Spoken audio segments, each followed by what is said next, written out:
போகுது லஞ்ச் பாக்ஸ்ல பிளாஸ்டிக். ஏய் சாப்பாடு சூடாகுதுடா, வா சாப்பிடலாம். எங்க அம்மா எனக்கு இந்த பாக்ஸ் புதுசா வாங்கி கொடுத்தாங்கடா. பிளாஸ்டிக் பாக்ஸ் பிஸ்பனாலியே மற்றும் தாலேட் போன்ற நச்சு ரசாயனங்கள் சூடான உணவு இதில் போடும்போது ரசாயனங்கள் உணவில் கலந்துருண்டா. ஓ அப்படியா, இது தெரியாம போச்சு எனக்கு. இன்னைக்கே நான் எங்க அம்மா கிட்ட போய் சொல்றேன், பிளாஸ்டிக் பாக்ஸ்ல லஞ்ச் வைக்காதீங்க. அது மட்டும் இல்லடா, நம்ம போன்ற குழந்தைகள் மற்றும் பெரியவர்கள் இருவருக்கும் உடல்நல குறைபாடுகளை ஏற்படுத்தும்டா.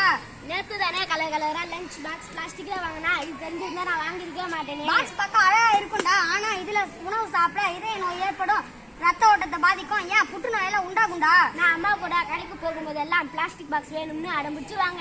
இன்னைக்கே வீட்டுக்கு போனதுமே பிளாஸ்டிக் பாக்ஸ் லஞ்ச் பாக்ஸ் கண்ணில் படாதத்துல தூக்கி போட்டுறேன்டா.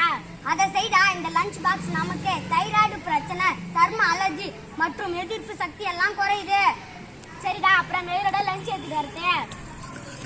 ஸ்டெயின்லெஸ் ஸ்டீல் இருக்கு, கண்ணாடி பாத்திரம் இருக்கு, அழகழகா மண் பாத்திரங்கள் இருக்கு. அதுல எடுத்துட்டு வாடா, உடம்புக்கு எதுவும் ஆகாது, உடம்பு ஆரோக்கியமா இருக்கும்டா. இனிமே யாரும் பிளாஸ்டிக் லஞ்ச் பாக்ஸ் பயன்படுத்தாதீங்க. உடல் பருமன், கொழுப்பு, கல்லீரல் மற்றும் புற்றுநோயிலிருந்து உங்களை காப்பாத்திக்கிங்க. சரியா? நன்றி, வணக்கம்.